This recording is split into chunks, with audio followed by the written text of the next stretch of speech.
姻之中一旦出现隔阂，必须要及时解决，两个人之间的关系说脆弱也没有那么脆弱，牢固也没有那么牢固。珍惜婚姻最好的办法就是不要去消耗两人之间的热情。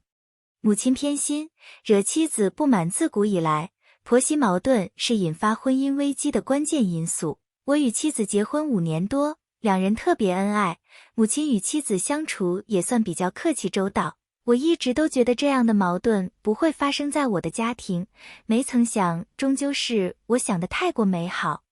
我还有一个哥哥，大哥样样都好，仿佛就是别人家的孩子，即便我成绩优异，可是在大哥的光环之下，我就是一个普通的不能再普通的小孩。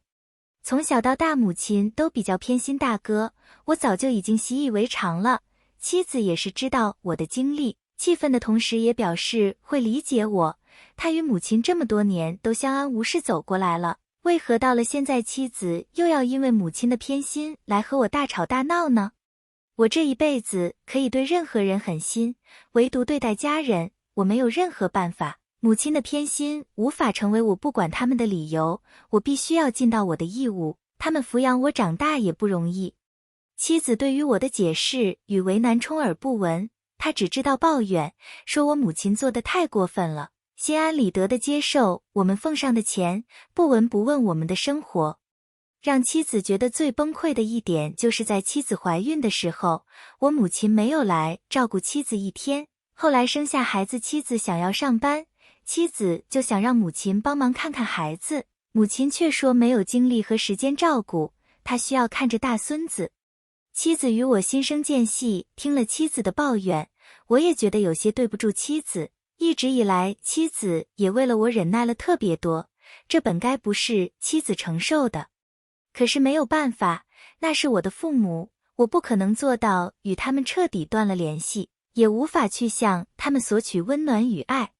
妻子觉得我就是太过懦弱，说我是愚孝，总是为了这件事情和我闹，久而久之，我心中也没有了解释的耐心，与妻子的关系处于特别僵持的状态。我们之间正常的沟通越来越少，2-3句话就能够吵起来，失去理智的时候，我们都能够到动手的地步，每一次都是以妻子的眼泪收场。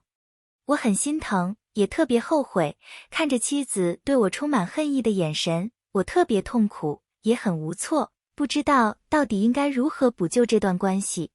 这段婚姻走到相看两厌、互相折磨的地步，是我所无法想象到的。我知道我不想放弃这段婚姻，也不想这样剑拔弩张下去，就想着改善一下双方的关系。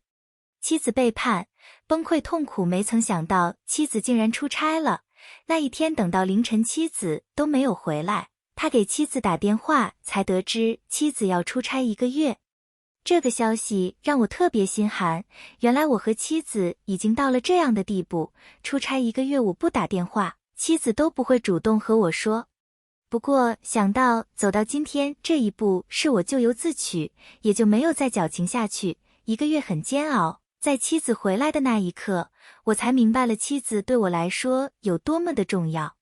我刻意的讨好妻子，拼命的想要逗妻子开心，小心翼翼的看妻子的脸色行事，结果到了晚上却等来了妻子一句我们分房睡。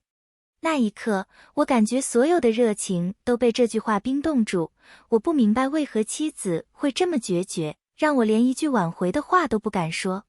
我不想逼迫妻子，答应了和妻子分房睡。从那以后，我下定决心要对妻子好，弥补妻子曾经受过的委屈。妻子对于我的亲近特别抗拒，好似我就是一个陌生人一般。恩爱夫妻变成如路人一般的关系，这是让我觉得非常不能接受的一点。我一度想质问妻子，可是我不敢，怕妻子更厌恶我。直到那一次，我想要帮助妻子清理行李箱，却得知了一个让我特别崩溃的真相，瞬间明白了为何妻子对我那么抗拒，为何想要和我分房睡。妻子怀孕了，我可以清楚地知道那个孩子不是我的，从检查日期之中就可以看得出来。我质问妻子，妻子毫不犹豫地就承认了，她背叛了我，和她老板在一起了。如今想要和我提出离婚，这个结果让我痛苦不堪，为什么他对我如此狠心呢？分析：婆媳矛盾真的会毁灭一个家庭吗？故事之中，男主人公的孝顺真的是愚孝吗？作为孩子面对父母的偏心，真的无法反抗吗？